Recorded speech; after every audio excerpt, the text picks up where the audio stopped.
Hey guys, so today I'm going to be talking about what I am looking for in a husband because, I just thought I'd put it out there. You never know who might see this video.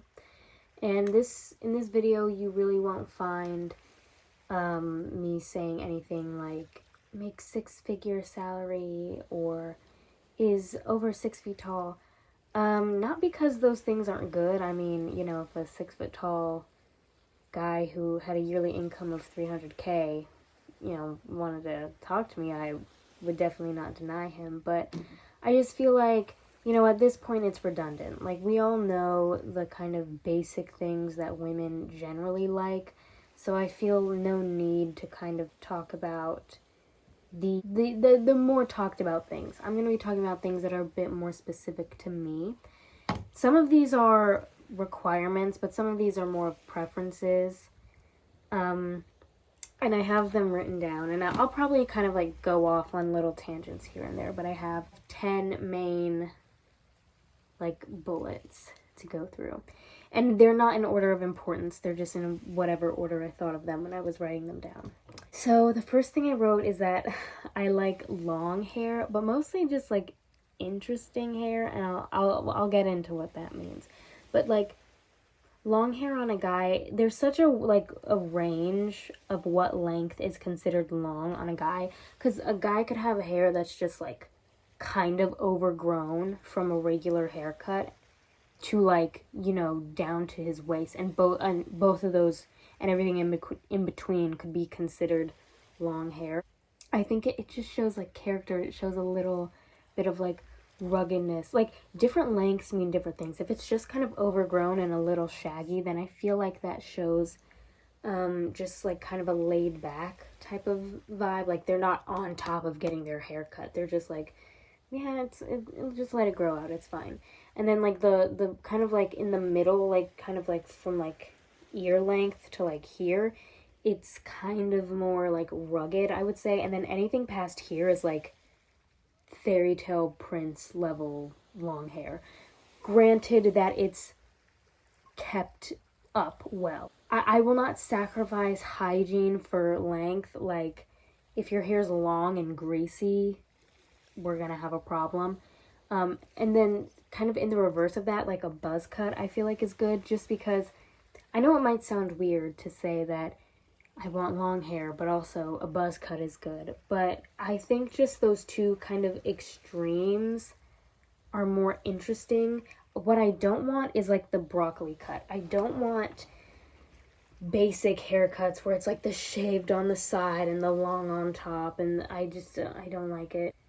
I don't like it. I just feel it's just so basic and characterless and just says nothing about it. It's nothing. Like, it's so nothing burger when I see a guy with that kind of hair. I don't want to deal with it.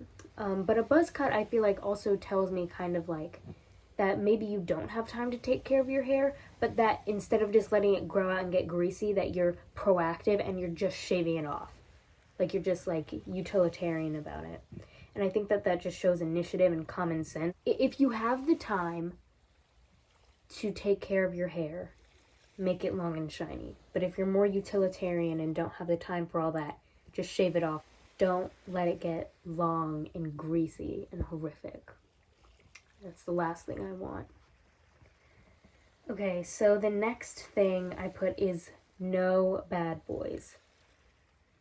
I'm real sick of the bad boy thing. I don't think it's a narrative or a trope that serves anyone. I think that it's just a delusional, like, kind of power trip fantasy that a lot of women have.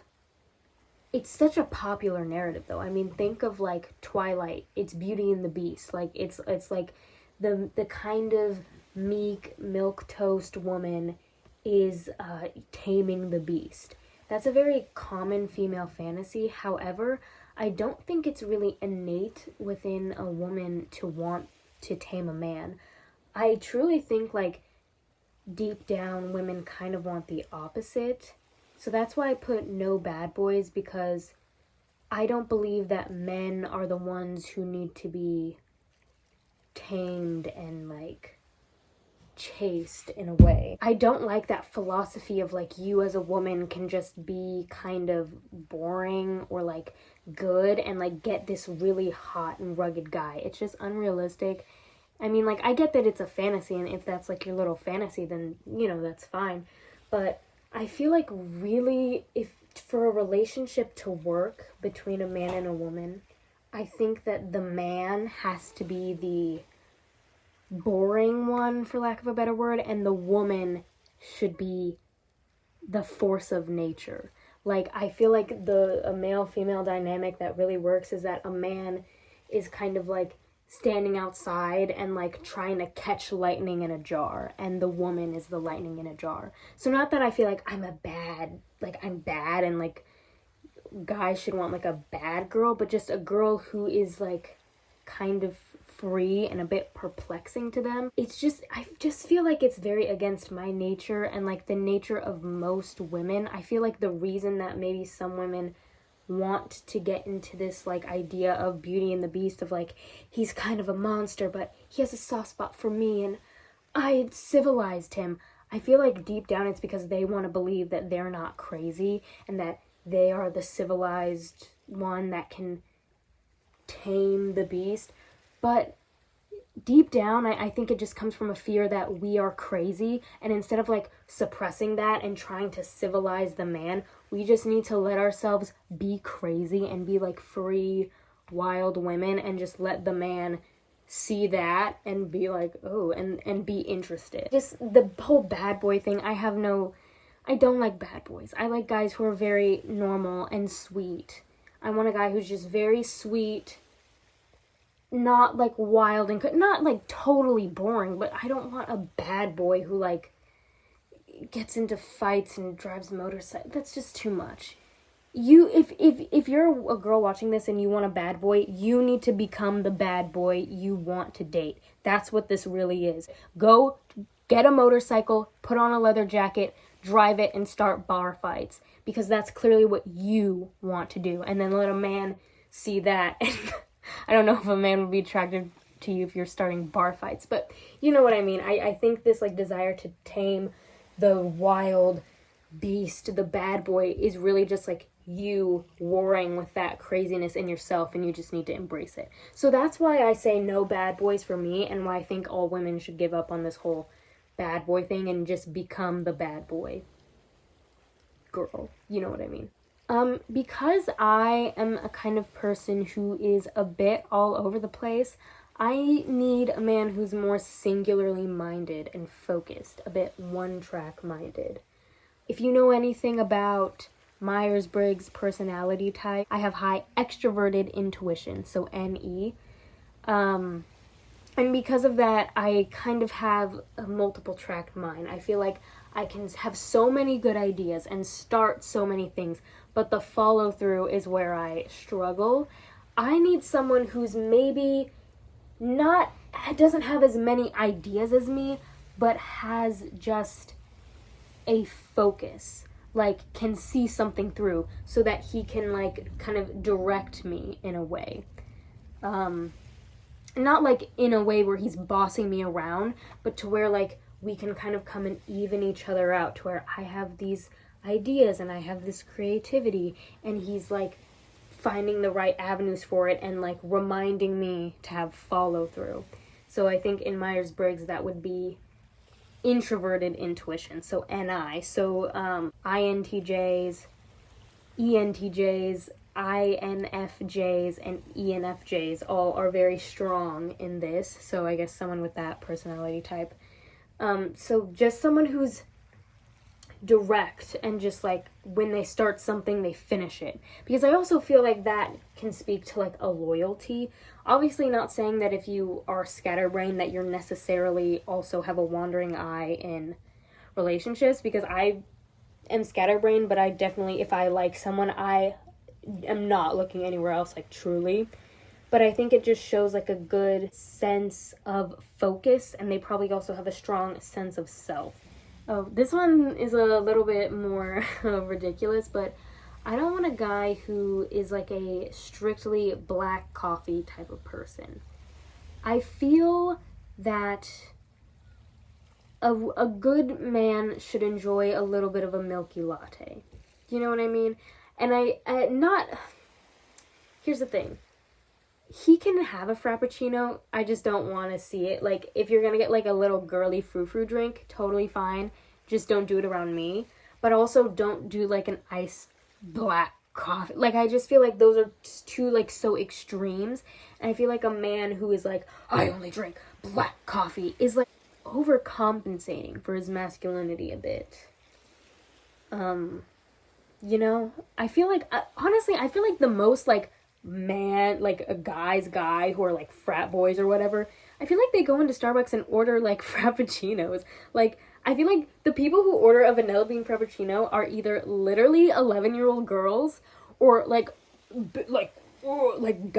manly, like the most manly, outwardly masculine men ever. And I think it's just because like to the 11-year-old girl, this is just a cute little sweet treat, and it's like, oh, it's like, it has whipped cream, whatever. And to the guy, it's like, maybe it's like his one like taste of sweetness in his hard masculine like physical labor life, you know what I mean? Whereas I feel like I would want something a little more in between, where he's not like, his life isn't so extremely masculine and like that he's like, this is the only outlet I have to get something cute and sweet, but not so like limp-wristed that the only way he can assert his masculinity is through a black coffee. Like, he should just like chill and get a milky, nice latte and just enjoy the kind of the nice the nice rich flavor cut with the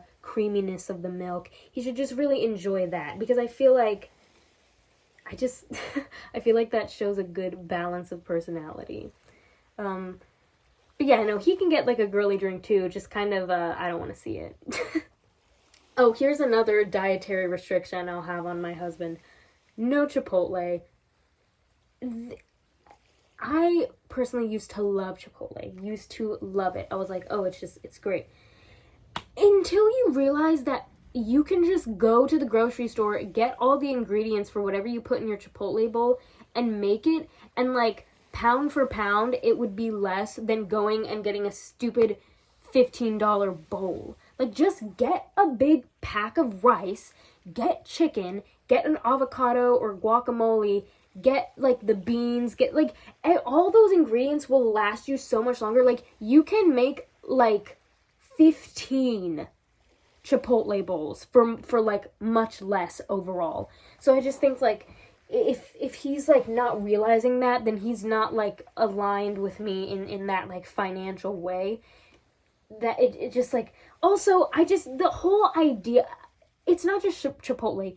You shouldn't go to a restaurant where you are standing in front of glass and pointing at, because at that point, just make it. Like, if you're going to like Taco Bell, let's say, I understand that, because that's actually fast food where you go and they just like make it super fast and like give it to you and you don't see it.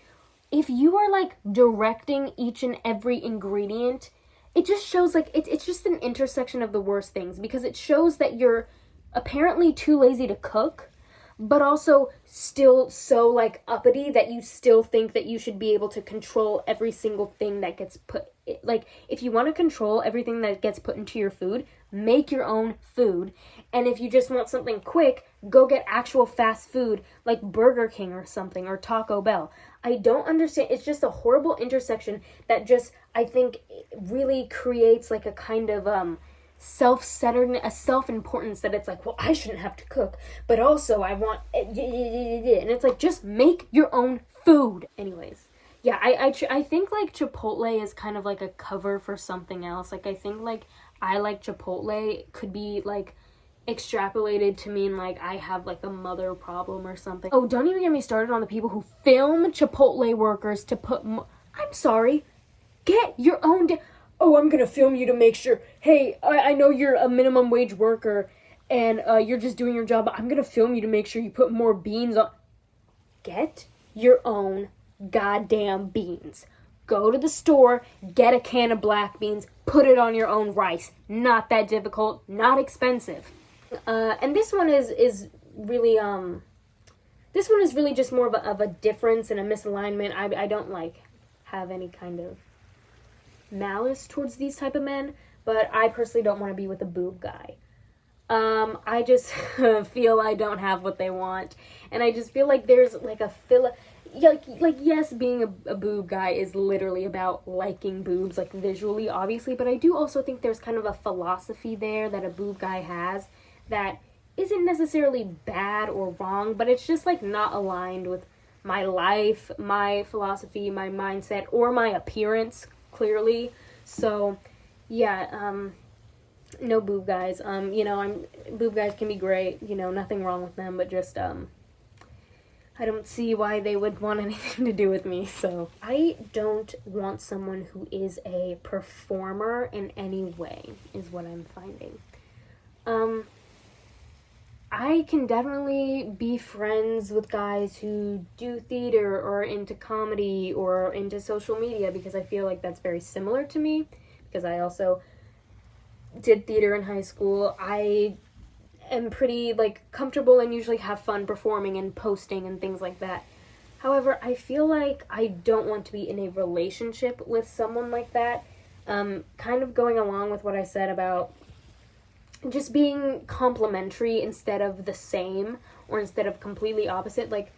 I feel like it's good for me to be, like I said, a little bit scatterbrained, or a bit more like the creative and the outspoken type of person, and then but have him kind of be directing things. This makes it sound like I'm literally trying to put on a play and be me an actor and him a director, but I'm more just talking about I want a guy who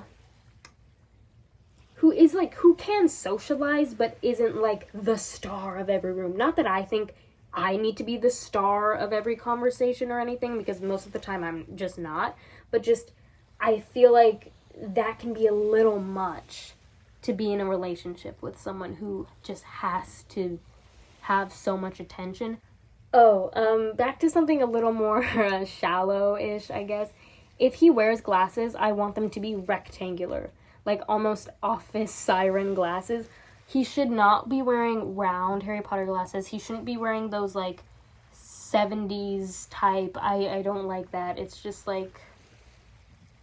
think most of the time those type of rectangle glasses look good on most guys, since most guys have a bit of sharper and blunter features, because those type of glasses don't look good on round and soft features, which I'm really not attracted to soft features on a guy that much anyway. So if he can just wear the rectangle glasses, there's no need for any weird style, just the simple Dollar Tree rectangle wireframe glasses. Oh, and here's a really special entry to my list. This isn't a requirement, because I feel like this would be a bit of an insane requirement to have for a guy, because it's kind of out of his control, but I love the name James for a husband. You know what? Instead of making baby name lists, women should start making husband name lists. I would love to marry a guy with this name. So top of my husband name list is James, and I would call him Jim, because I feel like if I was married to someone named James who I called Jim, I wouldn't really want him to go by Jim generally, but maybe me and just his close family calls him Jim, but at work he's James. So anyways, it could be if I was married to a guy named Jim, I would greet him at the door every day with a martini. You know what I mean? It's just an old-fashioned, just classic husband name, I can just imagine him coming home and me giving him a martini and him kicking his feet up while I wouldn't mind, making breakfast, lunch, and dinner for Jim. If your name is what's a terrible douchey name? Tyler. If your name's Tyler, I'm not bringing you a martini, I'm sorry. But if your name's Jim, I love that. I really think that's that's just such a sweet, retro, good masculine name.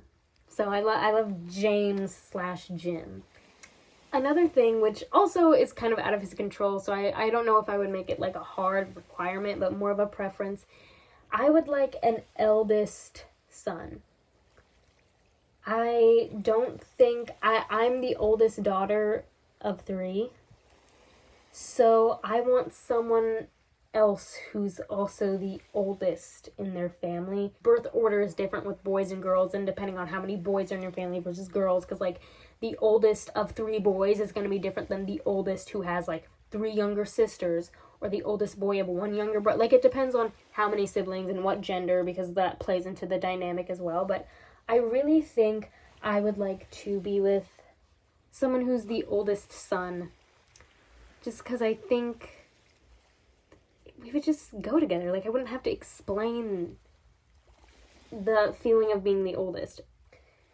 I don't see it as a negative, but I just see it as like, it's kind of part of your identity, like when you grow up, if you're the oldest. So I would just want to be with someone else who's the oldest.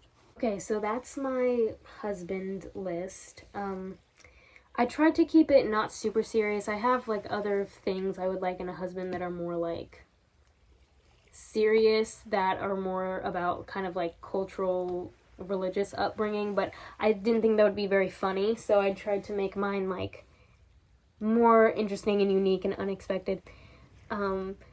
So yeah, that's basically it. Just let me know what your husband requirements would be, and please like and subscribe. Thank you.